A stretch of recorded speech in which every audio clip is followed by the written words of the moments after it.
you are? It took a second. I know. I was like, oh God, I've been sitting here for 15 minutes. Like, I can't be late. It's these live things are so weird because it's like, wait, does it work? I'm like sitting there going, join room, join room. I know. I always like scramble. I'm like, oh, I got it. Actually, I just woke up from a nap like 15 minutes ago. I was in a panic. I'm like, oh my God, did I miss it? Well, you look great. Oh, thank you. Well, my hair's, I have bedhead, but anyway. That's the best bedhead I've ever seen. Thank you. I try. Well, we should introduce you, Mike. Oh, yeah. I Well, would love to. Here, do you have a long, glowing introduction written for? You know I do because I tell you all the time what a fan I am. Oh, well, then go ahead. All right. Well, everybody, I'm David. I'm Director of Entertainment for New York City Pride, and we are live today with an icon, a legend, a magician behind the camera. This photographer has been in Vanity Fair, Elle, photographed folks like Anne Hathaway, Betty White, Billy Porter, Kelly Clarkson, any supermodel you can ever think of. And now they are New York City Pride's 2022 campaign photographer. Please give it up in the chat for the unapologetically talented Mr. Mike Ruiz.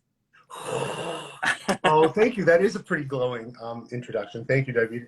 It's a pleasure to be here. Thanks for having me. And of course, thanks for having me shoot this year's campaign. It was really cool. It was a thrill. You know, I mean, it's great to be a part of a project that converged, where all of my values and my purpose and my ideals all converge. And, you know, and this was like a really great opportunity to do all of that all in one fell swoop. So thank you for that opportunity. Well, thank you for being a part of it. It was such a magical experience. It was 3 days of 12-hour or more work days from like 6 a.m. to God knows when, but it flew by. It felt so good. And watching you work with everyone was incredible. We had about 16 or 17 models and such a really large creative team working on this project, and you leading behind the camera made all the difference to us. Oh, I really appreciate that. But, you know, it was, I mean, A, I love what I do. B, I love this project. I love like the diversity and the inclusivity and just the messaging behind it. And the fact that it celebrates our community. I mean, that's like a win-win-win-win-win-win situation. Yeah, totally. And I think one of the moments that stood out to me the most, and you were on set for it, and at first I was like kicking myself because no one got video of it, no one got anything, but it actually was like a really special moment that we as that small group got to share. But two of our models, Amara and B-Hawk, were representing modern day versions of Sylvia and Marcia. And Amara was trying to tune into what the feeling was, and we were all trying to like help her. And B-Hawk walked over, our modern day Marcia, and was like, everyone please stop talking. All you cis people, sit down. And pulled her aside, and they just had a conversation about what it was like to be a trans woman of color back in that time period, and it clicked. Like, I'm getting goosebumps. It was so good. I mean, yeah. When folks see the pictures that are coming out shortly of Amara, I mean, literally, she's like screaming at the top of her lungs like Sylvia did back in the day. And they nailed it. Yeah, it was pretty incredible to watch that transformation after that conversation. You know, I mean, it's hard to kind of wrap your head around, you know, the emotion and like the you know, when you're in a studio. I mean, it's one thing to be marching and to have, you know, like all of that energy like propping you up, but to be in a studio and to kind of like not really be sure how to approach, you know, like portraying Sylvia Rivera, and that short conversation just like lit her up, and it was just incredible to see that transformation to like, you know, I mean, I'm getting goosebumps now. I got goosebumps then. It was just incredible to see her like draw from all of the energy, and I think it speaks to, you know, to her struggles and her, you know, overcoming adversity and just living her, you know, authentic self, and it was, you know, it's very, very moving to watch. Yeah, for sure. There were so many standout moments like that too. I mean, when folks see this campaign come out, and you have folks like Julian Gabino, who represents so many intersections of trans and the disabled community and what it's like to be someone that's queer and have all those intersections in their life. And when Julian hit set, just was like this shining star. Yeah, yeah, yeah. He was he was magical. I mean, they all were. I mean, it was, they all, like, the Dragon Sisters. I mean, there's just so many magical moments, and like, I mean, I can remember like certain frames of, of Behawk, flapping that blue dress. It was, to me, that was like a visual magical moment, and and we got it. It was amazing to get all of that stuff, to capture all of that stuff. You got every shot. Every time you took a picture, everyone was at their screens like, "Oh, we did it!" It was, I mean, usually on the first shot. Yeah, well, that's, I mean, it was a collective effort. I mean, I would like to take all the credit for it, but I can't. Everyone worked so hard on this project, including the creative team behind it, you and Blonde and Co. and and just like the styling, Altoran, and like the everything. I mean, like, it was such an incredible creative team that really had great synergy, and it made my job so much easier. Yeah, for sure. It like I said, we were there for 3 days, 12 hours a day, and it didn't feel like it because everyone was vibing. Like you mentioned, Blonde and Co. is our creative company. Altoran is our stylist. Jay Brandon, Key on makeup, also my husband. Darius on hair, and then YSL sponsored all the makeup too. So it was great to see it all come together so seamlessly. Like I said, it just flew by. Yeah, it's great. I always like, I mean, it was, I mean, those were long days, and there was a lot of preparation that went into it. And while we were in it, I mean, it was magical, but, it was emotionally, draining because, I mean, where everyone was putting like their heart and soul into this.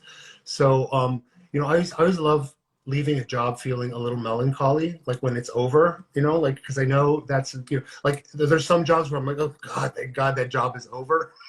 But then there's someone like, oh, I don't want it to be over. And that was one of them. That was like a really beautiful 3 days. Yeah, it was like the end of camp. Yeah, totally.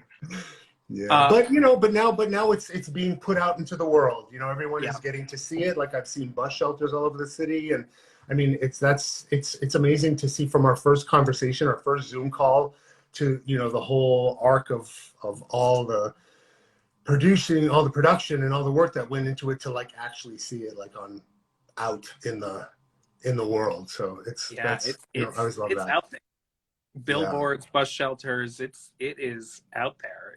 It's wild, and it really speaks to the theme. Every year New York City Pride selects a theme. This year's theme is Unapologetically Us. To me, that means living fully as myself without fear or having to feel the need to apologize for that in any way, or ask forgiveness. And I know that you've always said that you're someone that has always lived unapologetically in your truth, and it came through in the photography. What does that theme mean to you? Well, what it really means to me, it's the difference between belonging and fitting in. I think we all contort and compromise ourselves to fit in a lot of the time, and most of our lives, actually. But belonging means that we are loved unconditionally, and we are loved not in spite of our differences and our flaws, but because of them. And to me, that's the quintessential meaning of being unapologetic, is just feeling like you can be your authentic self with, and show all your scars and all of your flaws and all of your differences, and still be loved and embraced. And I love that this is the message of this campaign. Oh, I'm getting emotional. Can you tell?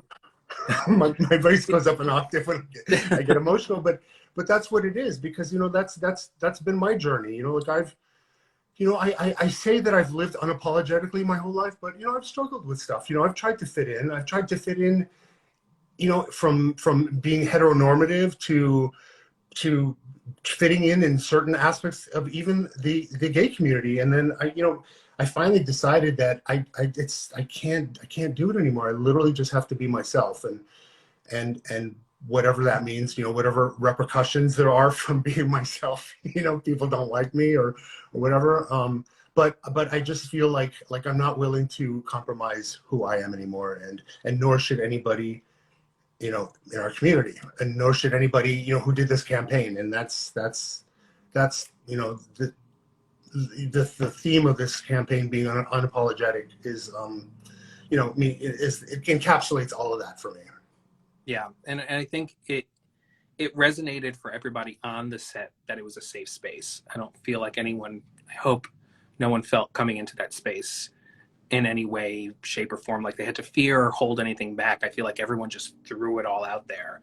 And that is due in part to your work in making everyone feel comfortable. A camera being pointed in your face is not easy. But everyone really opened up because you were so warm and welcoming. So thank you for that. Well, I mean, I hope so. I mean, I hope everyone felt comfortable. I mean, at the end of the day, it's more important for me that people leave a shoot feeling good than, that's paramount to me above anything else. Like, if we get the shot, if we don't get the shot, that's important. But if they leave the shoot feeling good regardless, that's like icing on the cake to me. Yeah, well, we got both, so that's great. Oh, there you go. That's always the goal, to get both. I mean, you don't want to ever sacrifice one for the other. Right. Well, it's been great chatting with you, Mike. It's Sunday. I don't want to hold you too much, but thank you so much for being a part of this campaign. It means the world to us. And we want folks to come see it all come to life. So visit nycpride.org. Follow us at NYC Pride. You can get your tickets for a myriad of events. We start June 15th and we go all the way through the 26th on Pride Sunday. And come see all of Mike's work come to life. And come see me. I'll be at half of those events. Yeah. Oh, a Mike Ruiz spotting. Yeah. Everyone has to tag a Mike Ruiz spotting if they see. You get a free NYC Pride t-shirt. I just said that. I don't know if I'm allowed to do that, but I did. You did it. It's out there. I just want to say one last thing, that it was an honor. And I'm really grateful to have these types of opportunities to celebrate our community. So, I want to thank you and express my gratitude. Thank you so much. Thank you. Well, you are a part of the NYC Pride family for life. Thank you so much for everything that you did this season. It is beautiful, and so happy to see it come to life. I'm glad it was a huge success. And I'll see you at all the events. I will see you there. I'll see everybody at all of the events.